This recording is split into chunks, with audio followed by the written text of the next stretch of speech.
This morning I signed the tax bill and the bonding bill, both the bonding and the cash provisions, and the supplemental spending bill with no line item vetoes on any of them.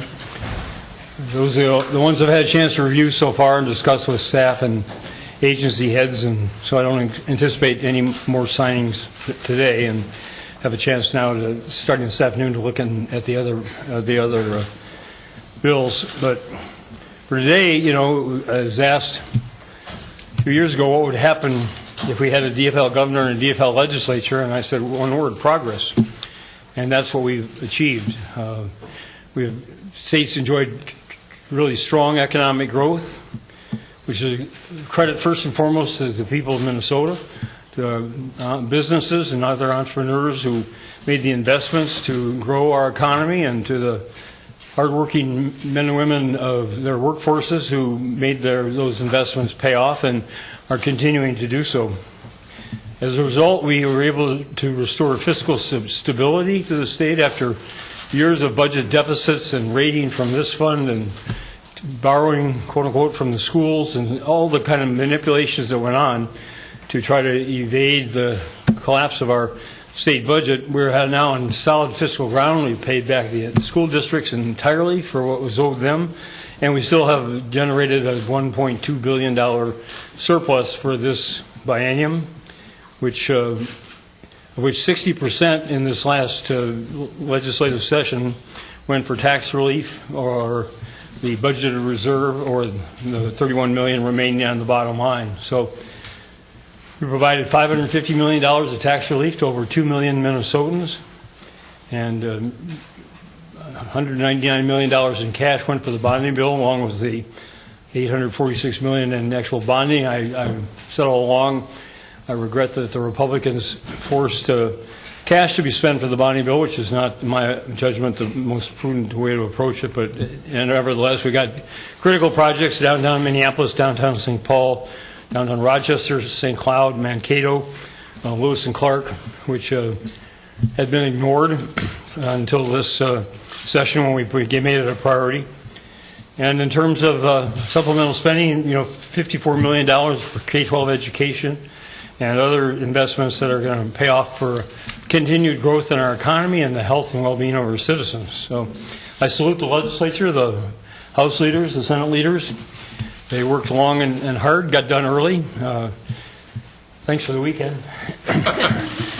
But most importantly, they serve the needs of the people of Minnesota, not only on fiscal issues, but also on a number of policy decisions that I'll let them elaborate. But it was a very, very successful session, 2 successful sessions, and more progress than I've ever seen in 2 legislative sessions. And I think the legislators, all, and the leaders especially, should be very, very proud of what they accomplished. So, Speaker Thissen.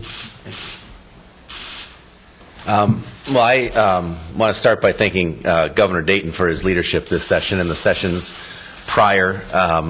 All 4 years of his leadership, standing up to Republican policies first, and then working with us in I think, a very productive partnership. And the results have been an incredibly productive 2 years. We have worked together to build on Minnesota's momentum. I think focusing in on the priorities that Minnesotans broadly share, that's what we came in to office talking about doing, and I think that's what we've accomplished over the last 2 years. Our economy is growing. Our budget is stable. We cut taxes for middle-class Minnesotans. We invested in the bread and butter priorities that, again, all Minnesotans share, to provide greater economic security for the middle class.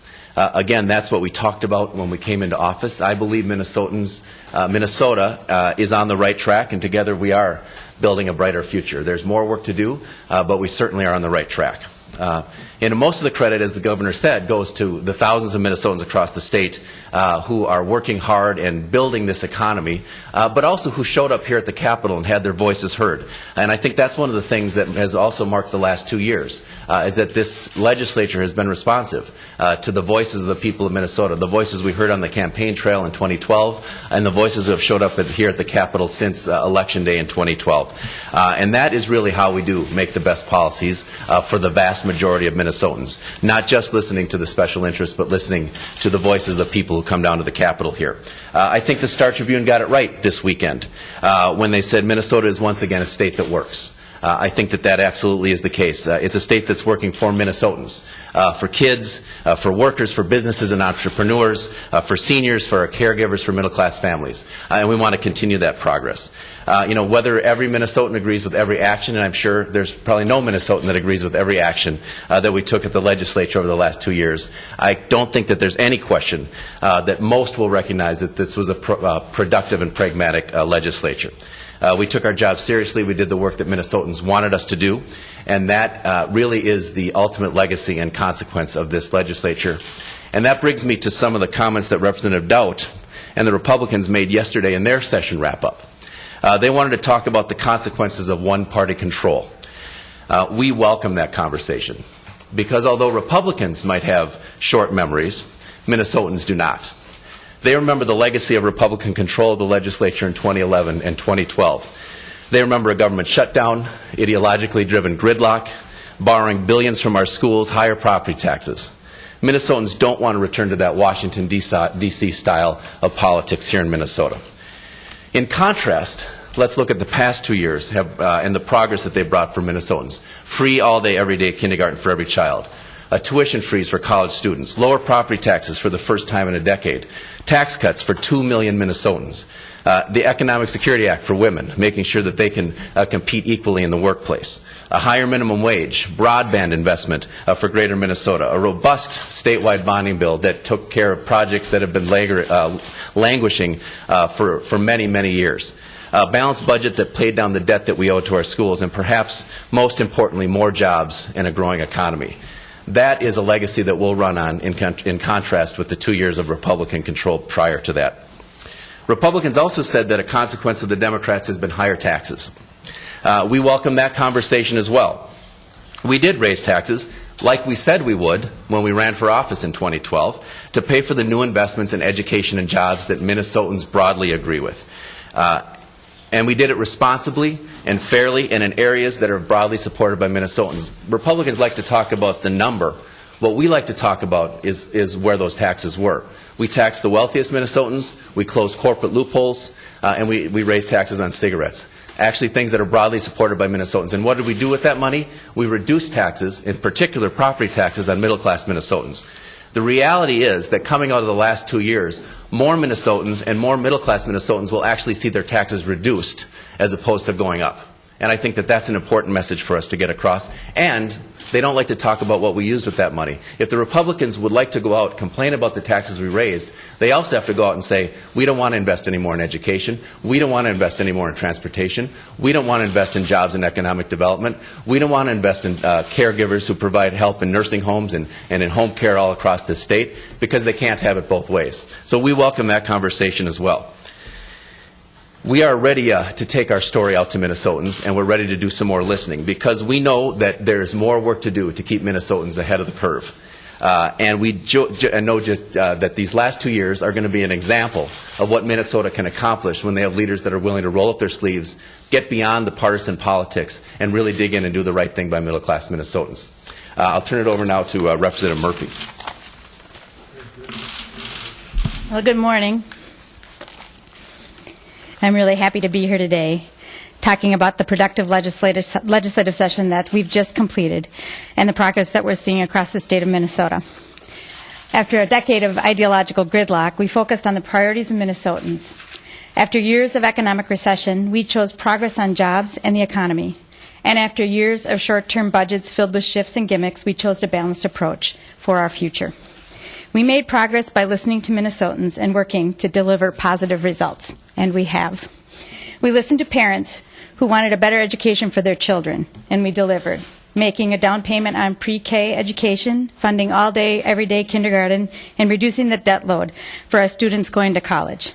We listened to children who've been bullied, and we delivered, passing a strong anti-bullying bill that has buy-in and broad support from teachers, parents, and administrators.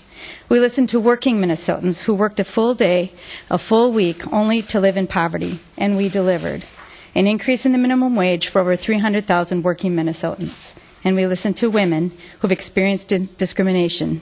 And we delivered, passing stronger protections in the workplace and measures to make equal pay for equal work a reality in Minnesota for Minnesota women and their families. We listened to Greater Minnesota to talk about the unique challenges facing rural communities, and we delivered there as well, making our state's first significant investment in broadband, funding a statewide bonding bill, and investing in proven job creation strategies that are already paying dividends across the state for businesses and workers alike. But what I like best about this legislature is that we chose to be ambitious, and we chose to solve problems. We have faith in the people of Minnesota, in our capacity together to build a better Minnesota from the middle class out. That is the kind of approach that we need to take into the future because we have more work to do to address the transportation challenges throughout our state, to make sure every 3- and 4-year-old has access to quality pre-K education, which the governor rightly highlighted in his State of the State address, and to continue to expand our economy for the middle class so everyone across the state can experience economic security and prosperity. We have a great story to tell, one of sharp contrast. Minnesotans will choose this fall a productive legislature prepared to deliver on their priorities, or a return to the ideological gridlock that stalled progress in Minnesota. I can't wait to tell our story. Thank you. As the dust settles following this legislative session, I think it's pretty clear that Minnesotans will agree that this is one of the most productive legislative sessions in recent history. And I'll add that I think this is probably one of the most productive bienniums in legislative history. Taking a look back at this historically short 11-week session, the legislature and the governor have enacted a series of common sense measures to continue the state's job growth and create an economy that works for everyone. Whether it's a mother and father who took time to come to the legislature to lobby for relief for their child with seizure disorders, it's the working poor who came to the legislature to lobby for a minimum wage that would work for more Minnesotans. Or it was families who came to tell us that they want to see more resources invested in public schooling. The legislature listened, and we delivered this legislative session. Let's not forget that the tax cuts that were enacted come just over a year after we start staring down a November 2012 forecast of $1 billion deficit and another $1 billion owed to our schools. So, to remind you, the session's tax relief included a $150 million appropriation to the state's budget reserve account and established a mechanism to maintain a robust rainy day fund to help Minnesota weather future economic ups and downs. And no less important, there currently remains a $604 million positive balance projected for fiscal year 2016 to 17.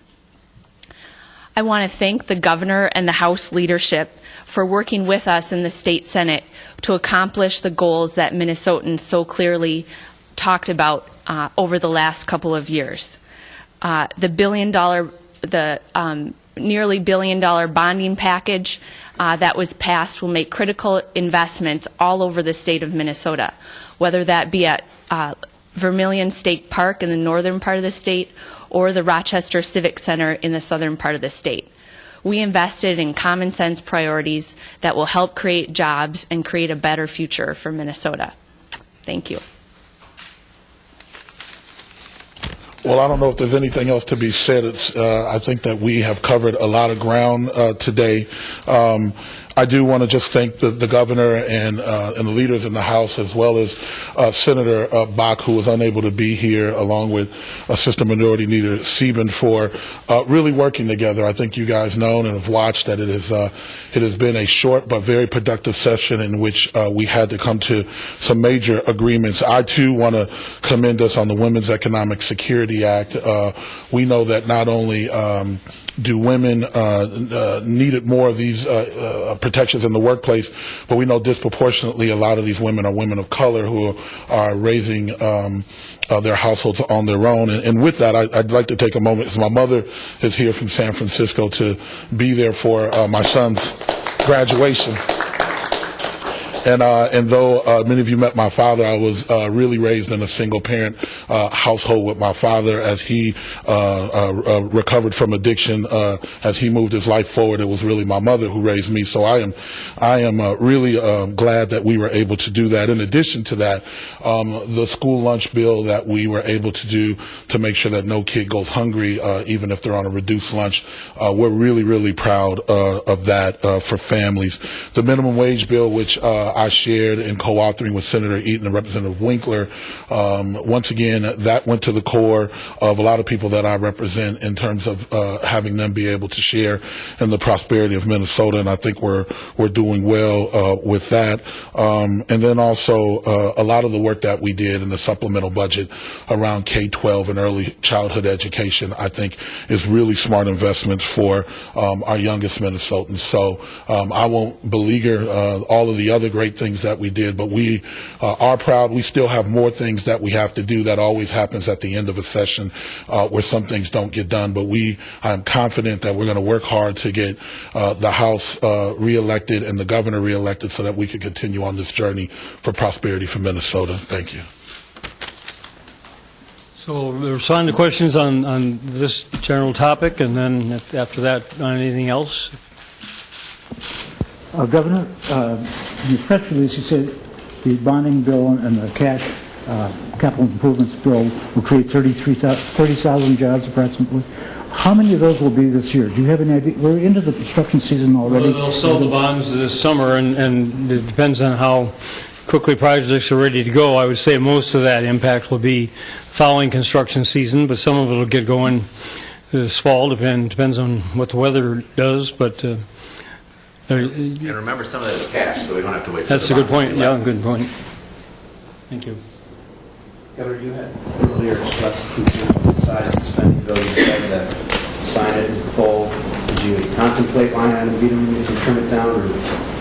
You know, I looked at some things. I said at the time, I thought every individual expenditure was a very worthwhile expenditure. You know, that they added up to a little more than I would have preferred, but on the bonding side, you know, the DFLers in the House and Senate were forced into the cash commitment, and you look at those projects, and every single one of them is something that's going to advance life for people in that particular area and create jobs. So that one did not seem out of line at all under the circumstances. And the spending, again, so much of the focus on education, K-12, higher education, the broadband, over $100 million, you know, was really strong bipartisan support. $20 million for the propane shortage and over $80 million for the personal care attendants, which had broad bipartisan support. So there was you know, that element too. And I decided that in the spirit of a good session and a collaboration, that it would be better if I went along with what it was decided. I don't agree with everything, but as the Speaker says, no one does, and that's the way the process is supposed to work. Governor, as you know, Minnesotans have typically selected divided government. This was kind of a rarity, one-party government. What's your argument for voters to continue one-party government here? Well, look at the first 2 years and then these last 2 years. The first 2 years of constant clashing and brinksmanship and refusal to raise taxes on the richest 2%. So instead we borrowed money from the future, the cigarette revenues, we borrowed money from the schools once again. And the DFL legislature came in, we turned that around entirely. $2.8 billion owed to the schools is entirely paid off. We have 159,000 more Minnesotans working today than when I took office in 2011. The investments we made, as others have said, in education, K-12, early childhood, freezing tuition for 2 years. I mean, those are going to make a phenomenal difference for our state in the years ahead. So we're on the right path. We're moving forward. Why would we want to go back to the problems and failures of the past? The Republicans will say that you Democrats are beneficiaries of generally an improving economy in the United States, and some of these chickens are going to come home to roost in terms of the spending and the tax increases that you enacted last year as far as constricting job creation as we move forward. Well, the only tax increase we've had last year of any size, this really sizable number, was on the top wealthiest 2%. That's the part they always leave out. They talk about tax increase. Well, 98% of the people in Minnesota making less than $250,000 a year had no income tax increase. Smokers got a tax increase. We hope that revenue will go down because we hope they'll quit. And then corporate loopholes for foreign operations. So, and as the Speaker said, as a result, most Minnesotans got, middle-income Minnesotans this year got a tax cut, and also property tax relief, which was previously non-existent. So I think the average Minnesotans come out very well from a tax standpoint. We asked the wealthiest 2% to pay 2% more. They've done so. Most of them I've talked to are, maybe not thrilled, but willing to do their extra share. They appreciate the investments that have been made in education and economic growth, and it's paying off for Minnesota. So the facts speak for themselves. You can make up whatever theory you want, but when there are 159,000 more people working in Minnesota today than there were in 2011, and when Minnesota is the 5th best state in the nation in terms of growth in GDP, it's pretty hard to argue with success. Governor, I don't believe anyone cited medical marijuana or same-sex marriage as accomplishments of this session. Are those accomplishments you're going to talk about on the campaign trail? Well, same-sex marriage is certainly a tremendous accomplishment, last legislative session, and the medical marijuana was a triumph of the people who were here, who brought their case, and I commend the legislature for working out an agreement that had broad enough support from everybody who has a role in carrying that out, that we made progress there as well. Someone else want to step in? I think Katie did mention it in her remarks, so the medical marijuana. No, I think the other hallmark of what we did, and it ties in with kind of our theme of focusing on the average Minnesotan, making sure they have the opportunity to get ahead, is we brought fairness to Minnesota, and we focused on those things that are going to make everybody's lives a little bit more fair, and that's a very fundamental Minnesota value that I think Minnesotans will appreciate. Could you all explain why the WISA language was changed in the spending or the supplemental bill?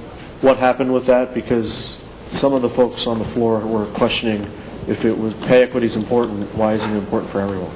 That was the intent all along of the language, and we found out after the fact. So, these are contracts where it was intended all along, and this is how it works at the federal government as well, is for people contracting with the state to provide goods and services. And so it was just clarifying what was meant all along. I don't think anybody's particularly carved out. What the challenge was when we're having people coming to Minnesota, under deed kind of grants and those types of things, they won't be subject to it. But that was never the intent all along. If you are Baxter International and you want to build a pharmaceutical plant, do you have to meet the standards under WISA or not? Not unless you're providing goods and services to the state.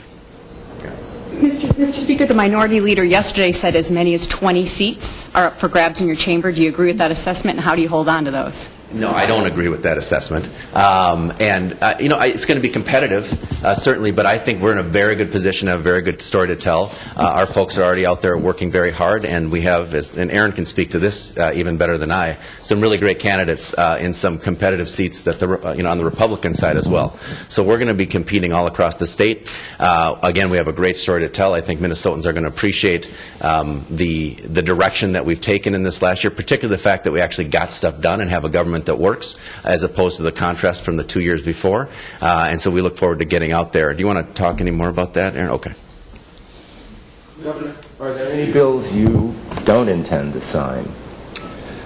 I have about a little more than 30 bills remaining, and this afternoon is the first post-session meeting I'll have with staff and a couple of agency heads to go over those, and there's nothing I intend to veto at this point. There are a couple that may end up that way. There's one on the distribution of data from the Department of Public Safety, which Commissioner Doman has some issues with. It tried during the session to work out, but not successfully. So I'll have to see whether that's viable or not. The online gaming one is still torn because I still see the play of people who are economically advantaged by the situation now who don't want to give up. I don't see, for example, what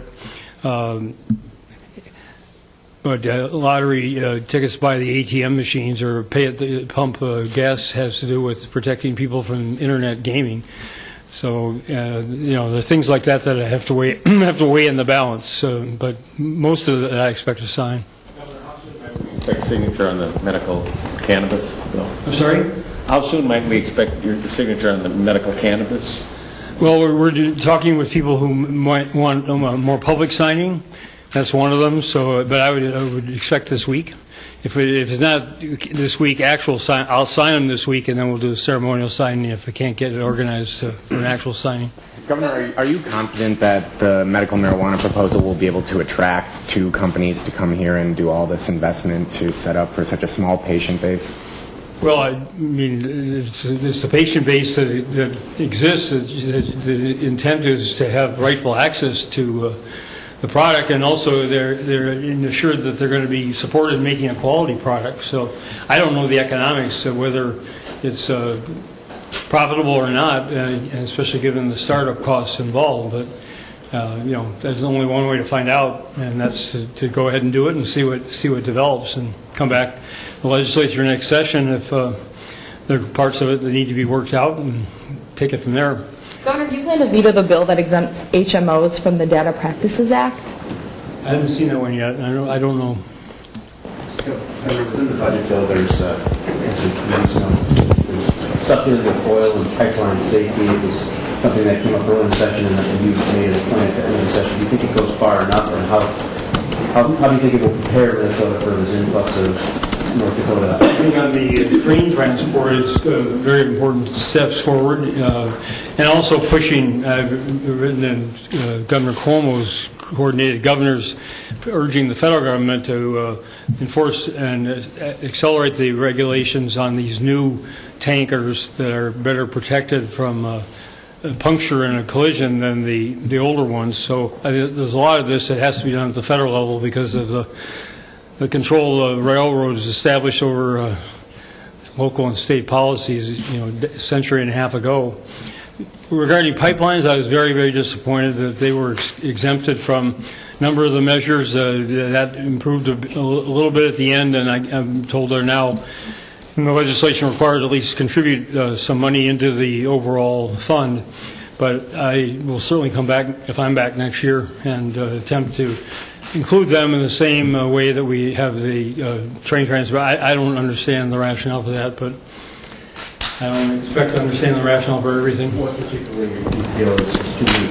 Well, I think that they should be subject to the same requirements for protection, for assurances, that they have response teams available for, as I said, at least the funding is there. But, we have a major pipeline going across northern Minnesota that's going to be routed and constructed, and another major one that's going to be reconstructed. So the risk factor, in my mind, for pipelines is every bit as great as it is for train transport, and we want people protected regardless of how this oil and other flammables are being transported. Can somebody explain the demise of the payday lending bill? What went wrong there?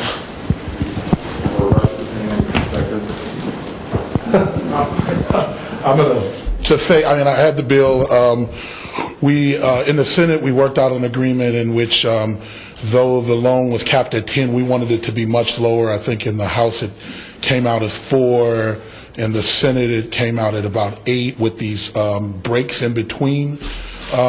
We worked really closely. The advocates who brought me the bill, as well as the industry, worked up until the absolute last minute, and we thought, at least in the Senate, we had a deal where we did 4 loans, a 45-day break, then 3 loans and a 45-day break. And the idea is to get people out of the debt trap so that they had enough of a break. We'd like to cap it even more, but they had enough of a break. At a certain point, people are just paying to refinance their own loans.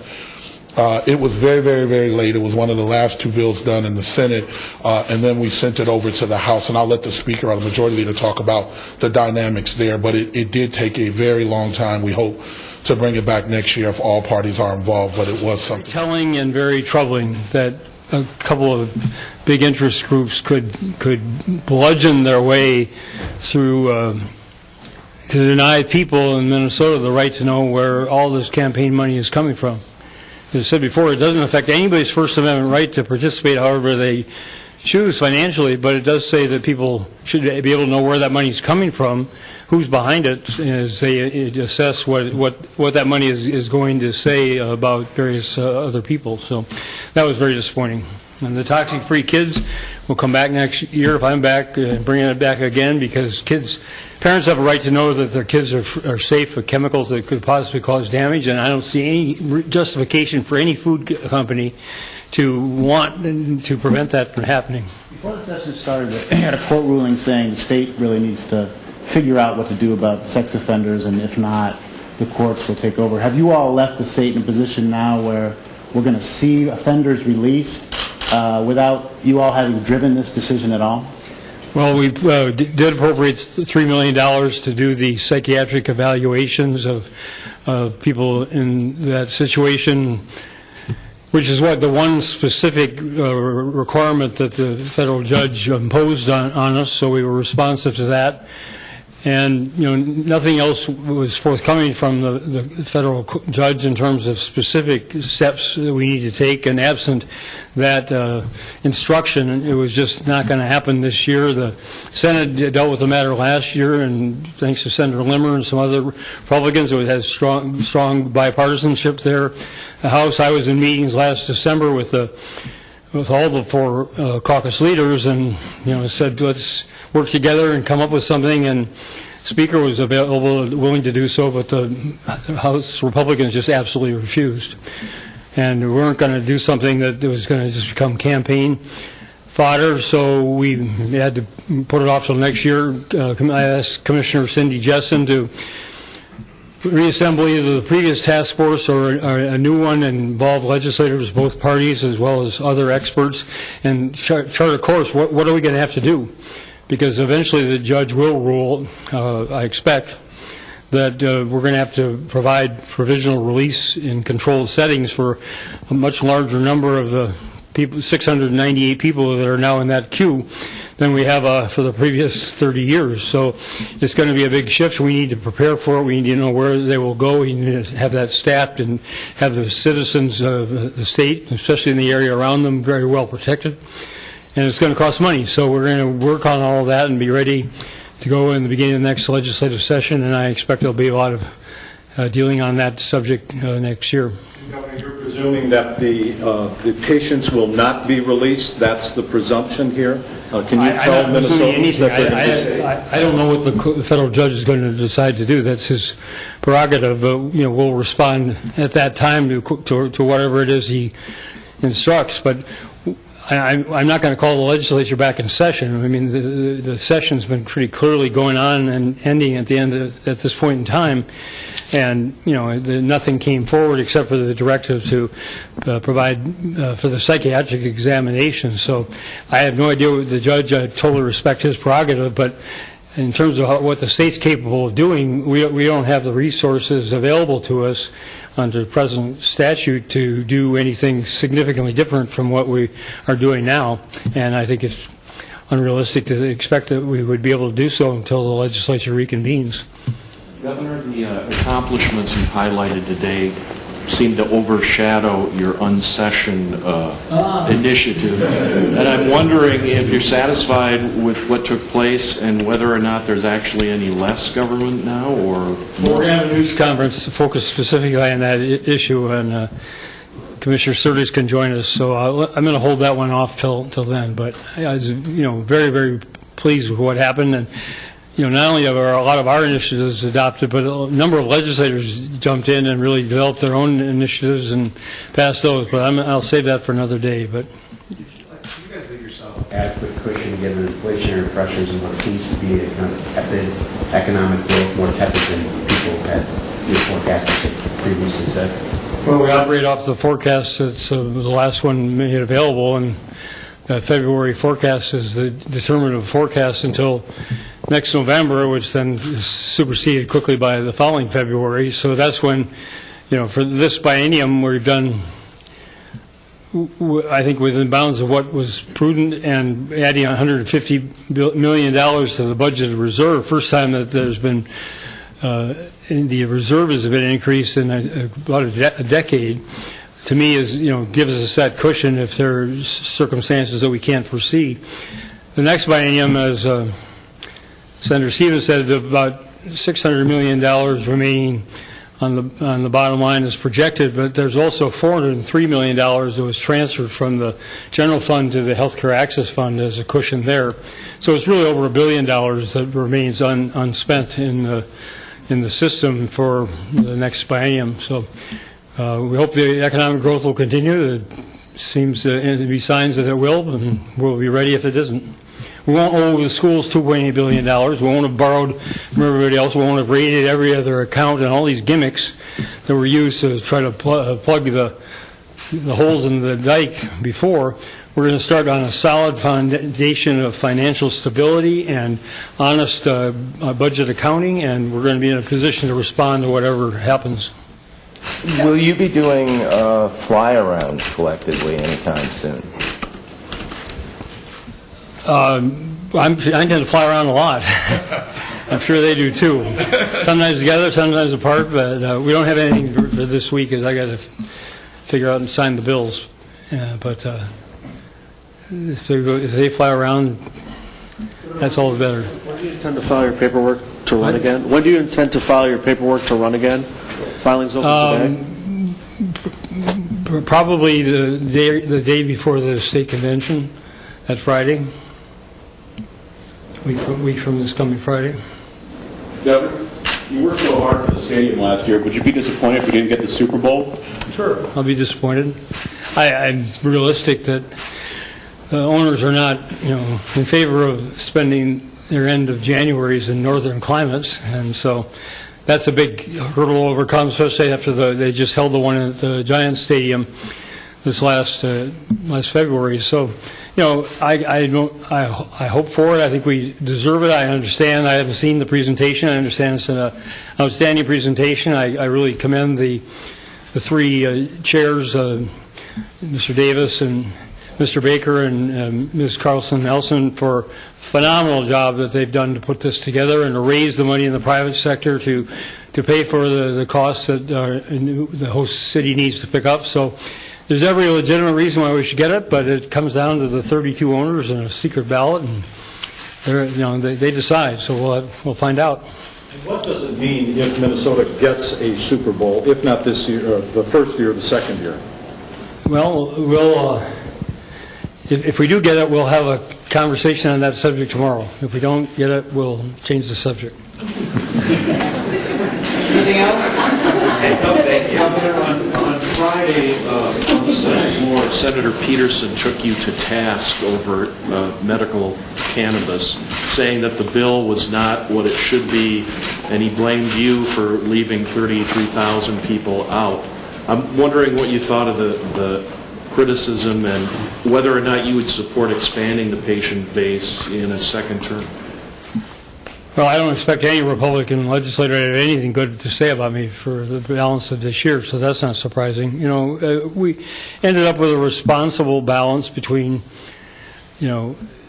providing the medical assistance that we were told, and the advocates said had the best promise of helping people with, seizures and other kinds of disabilities, and not allowing the distribution of leaf marijuana, which was going to, in my mind, clearly be open the door for widespread distribution of that high caliber, high quality product beyond the scope of the people who are supposed to benefit from it.